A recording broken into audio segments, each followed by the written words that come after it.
You know, the Lord doesn't like grumbling and complaining, except in one instance. លោកអ្នកបងប្អូនដឹងទេថាព្រះជាម្ចាស់ព្រះអង្គមិនសពប្រតិជាមួយនឹងការរអ៊ូរទាំនោះទេប៉ុន្តែមានកិច្ចការមួយដែលចេញពីការរអ៊ូរទាំដែលព្រះអង្គទទួលយកបាន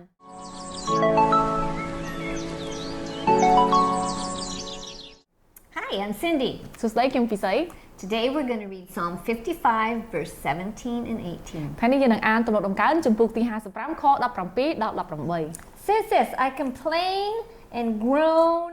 morning, noon, and night, and he hears my voice. Though many are against me, he will redeem me from my battle unharmed. ខ្ញុំស្រែកធ្ងរនិងទទូចអង្វរព្រះអង្គទាំងព្រឹកទាំងថ្ងៃត្រង់ទាំងល្ងាចហើយព្រះអង្គទ្រង់ព្រះសន្តាប់ពាក្យខ្ញុំទោះបីខ្មាំងសត្រូវលើកគ្នាសន្ធឹកសន្ធាប់មកវាយប្រហារខ្ញុំក្តីក៏ព្រះអង្គរំដោះខ្ញុំឲ្យបានសុខសាន្តដែរ To grumble and complain against the Lord for circumstances in our life is wrong. ការដែលយើងរអ៊ូរទាំទៅកាន់ព្រះអង្គគ្រប់ទាំងស្ថានភាពទាំងអស់អំពីជីវិតរបស់យើងទៅកាន់ព្រះអង្គគឺមិនត្រឹមត្រូវទេ But in this psalm we see he invites complaining. ប៉ុន្តែនៅក្នុងខគម្ពីរដែលយើងបានអានជាមួយគ្នាបាញ់មិញវិញគឺថាការរអ៊ូរទាំមួយនេះព្រះអង្គទទួលយកបាន Because it's a complaint asking for justice. ពីព្រោះថាជាការរអ៊ូរទាំដើម្បីទទូចចង់បានយុត្តិធម៌ Like the widow in Luke 18 that cried out day and night to the unrighteous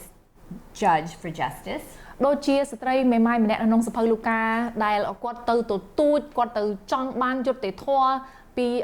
អ្នកកាត់ក្តីនៅក្នុងរឿងនោះ In this psalm David cries out to the righteous judge. អញ្ចឹងនៅក្នុងខគម្ពីរដែលយើងបានអានជាមួយគ្នាបាយមិញដូចគ្នាព្រះបាទដាវីតព្រះអង្គទទូចព្រះអង្គ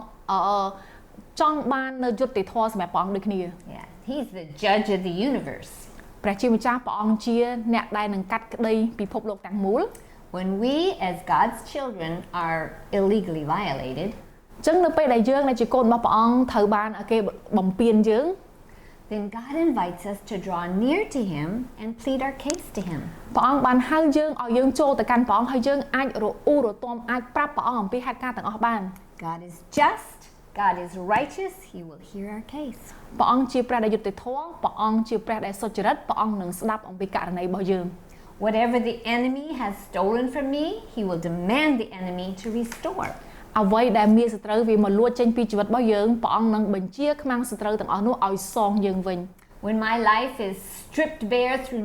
no fault of my own, នៅពេលដែលយើងពិតជាអត់បានធ្វើអ្វីដែលខុសមែន then he will restore what the locust has eaten. អញ្ចឹងអ្វីដែលខ្មាំងសត្រូវបានលួចព្រះអង្គនឹងសងយើងវិញ I say it again, God is just. ខ្ញុំនិយាយម្ដងទៀតព្រះជាម្ចាស់ព្រះអង្គជាព្រះដ៏សែនយុត្តិធម៌ You and I can come boldly to his throne of grace and we can find help in our time of need. លោកអ្នកបងប្អូនហើយនឹងខ្ញុំយើងអាចចូលទៅកាន់បល្ល័ង្ករបស់ព្រះអង្គបាននៅពេលដែលយើងត្រូវការជំនួយ He's bought me and you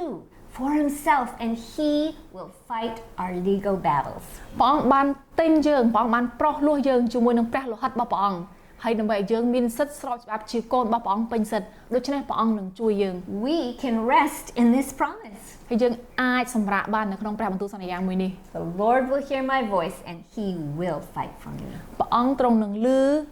រឿងរ៉ាវរបស់ខ្ញុំព្រះអង្គនឹងច្បាំងជំនួសខ្ញុំ Let's pray. តោះយើងអធិដ្ឋាន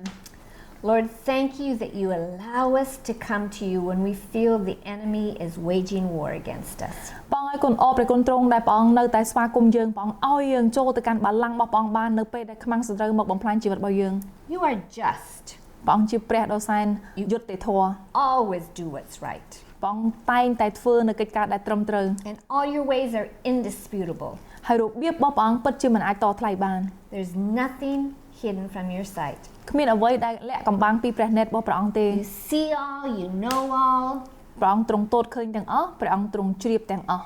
If I'm unjustly accused, you see it. បើសិនជាខ្ញុំត្រូវបានគេមួលបង្កាច់ព្រះអង្គទ្រង់ពិតជាទតឃើញ There is truly none like you. គ្មាននរណាម្នាក់ដែលអាចប្រៀបធៀបជាមួយនឹងព្រះអង្គបានឡើយ I praise you គុណសរសើរដំកើងព្រះអង្គ because you are perfect and flawless in all your ways. ពីព្រោះព្រះអង្គទ្រង់ល្អឥតខ្ចោះគ្រប់ទាំងរបៀបរបស់ព្រះអង្គទាំងអស់ And you are just. ហើយព្រះអង្គយុត្តិធម៌ Amen. អាមែន